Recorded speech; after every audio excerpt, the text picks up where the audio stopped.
अस्सलाम वालेकुम class. Last जो लेक्चर्स हैं उसमें हमने काशी-यूलर इक्वेशन देखी, उसके जो डिफरेंट कॉरस्पॉन्डिंग टू रूट्स जो हमारे पास आ रहे थे, डिस्टिंक्ट रियल, डिस्टिंक्ट और रिपीटेड और कॉन्जुगेट कॉम्प्लेक्स रूट्स, उसके कॉरस्पॉन्डिंग हमने सॉल्यूशंस की फॉर्म्स को डिस्कस किया। फिर हमने देखा कि हमारे पास जब आपके पास नॉन होमोजेनियस इक्वेशन अपीयर हो रही हो का है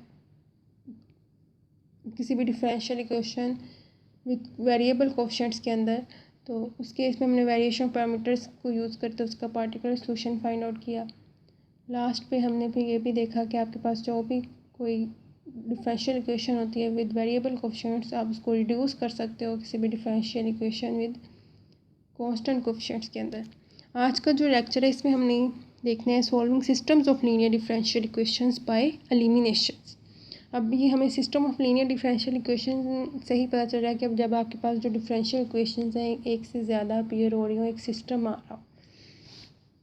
simultaneous ordinary differential equations involve two or more equations that contain derivatives of two or more dependent variables, the unknown functions, with respect to a single independent variable। कि आपके पास जो unknown functions हैं वो दो या उससे ज़्यादा आ रहे हों डिपेंडेंट वेरिएबल्स यहाँ पे। The method of systematic eliminations for solving system of differential equations with constant coefficients is based on the algebraic principle of elimination of variables। ठीक है, we shall see that an analog of multiplying an algebraic equation by a constant is operating on an ODE with some combination of derivative। अब इसमें जो method of elimination करना है, तो हमने जब किसी भी जो ऑर्डिनरी डिफरेंशियल इक्वेशन है उसको मल्टीप्लाई करते हैं किसी कांस्टेंट में, तो उसमें हम देखेंगे कि डेरिवेटिव का ऑपरेटर अपीयर हो रहा होगा। तो इसको देखते हैं। The elimination of an unknown in a system of linear differential equation is expedited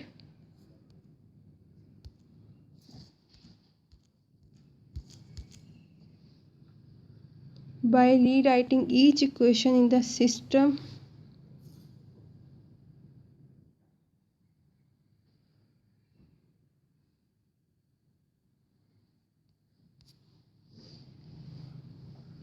in differential operator notation। Recall from section 4.1 that a single linear differential equation, ये हमारे पास जो सिंगल लीनियर डिफरेंशियल इक्वेशन है उसको हम देख चुके हैं कि हम इसको ऑपरेटर की फॉर्म में इस तरह लिख सकते हैं A N D N plus A N negative one D N negative one plus on equal to G of T. ठीक है, तो अब इसमें जो आपके पास एन थोड़ा डिफरेंशियल ऑपरेटर आ रहा है वो क्या है, ये। सिमिलरली अगर हम कोई भी एग्जांपल लेते हैं, ये सेकेंड ऑर्डर डिफरेंशियल इक्वेशन हमने ली, ठीक है, तो इसको अब हम लिख सकते हैं D square plus two D negative one into D.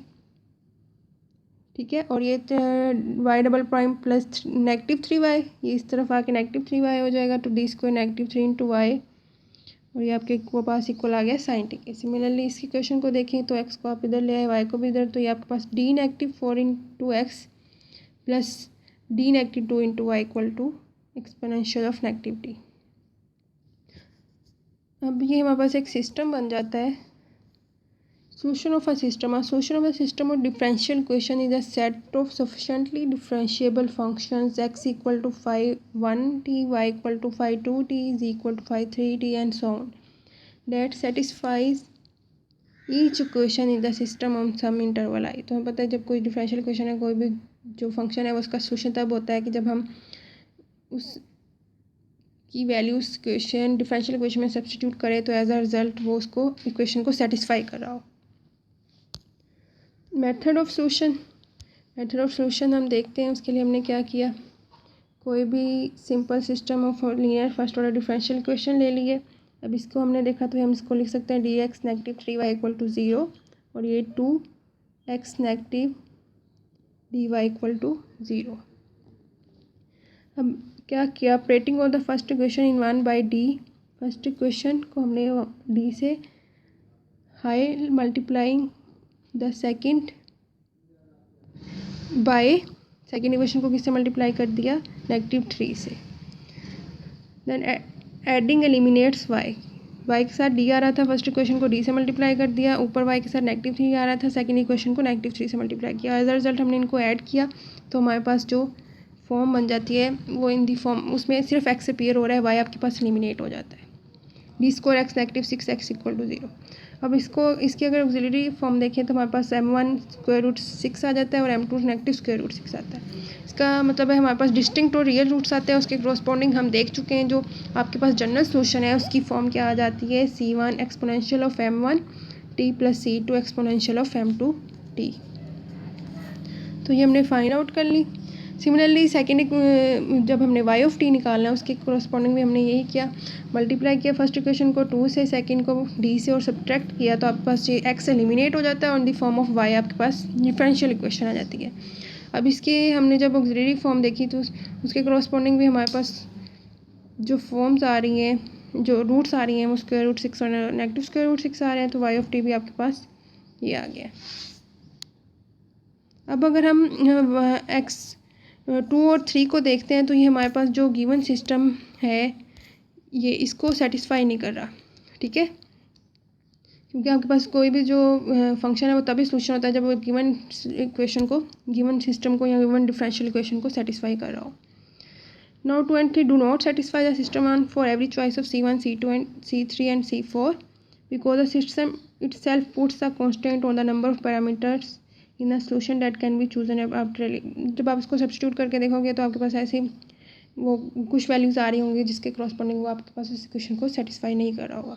To see this, observe that substituting x of t and y of t into the first equation of the original one gives after simplification। अगर हम इसको first equation system one की जो first equation है उसमें substitute करते हो तो एज अ रिजल्ट हमारे पास जो इक्वेशन है उसकी फॉर्म ये बन जाती है। सिंस द लेटर एक्सप्रेशन, अब ये हमारे पास लेटर एक्सप्रेशन 0 है for all values of T V must have, इसका मतलब हमारे पास ये टर्म भी 0 होगी, ये भी 0, तो इन दोनों को इक्वल टू 0 सब्स्टिट्यूट किया। एज अ रिजल्ट हम C3 हमारे पास किसके इक्वल आ जाता है, √6 ओवर -√6/3 और C4 ये आ जाता है। इसका मतलब है जो सोल्यूशन है हमारे पास सिस्टम का वो क्या होगा, x of t ये, और वो आपके पास जो y of t है उसमें C3 और C4 की जगह ये वैल्यूज आ जाती हैं।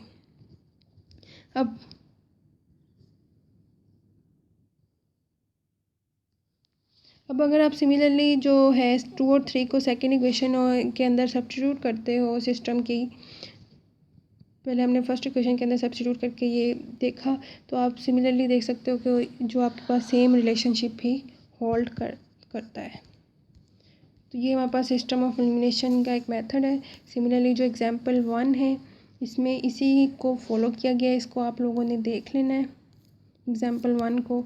एग्जांपल 2 के अंदर भी यही प्रोसीजर है, एग्जांपल 3 में भी, तो इनको आप लोगों ने कर लेना है। इससे रिलेटेड कोई क्वेश्चंस हो तो वो आप लोग व्हाट्सएप ग्रुप में देख सकते हो, और इसकी जो प्रॉब्लम्स हैं वो आप लोगों ने 21 तक इसकी और प्रॉब्लम्स को ट्राई कर लेना है। सिंपल हमारे पास इसमें एक मेथड ऑफ एलिमिनेशन यूज़ किया हुआ है, जैसे आप पहले x और y की वैल्यूज़ निकालते थे उसी तरह अब इसमें वो काम करना है, लेकिन इसमें फिर आपने उसको देखना है कि वो सोल्यूशन उसको सेटिस्फाई नहीं करता, तो आपने उसको मज़ीद जो है सॉल्व करना है।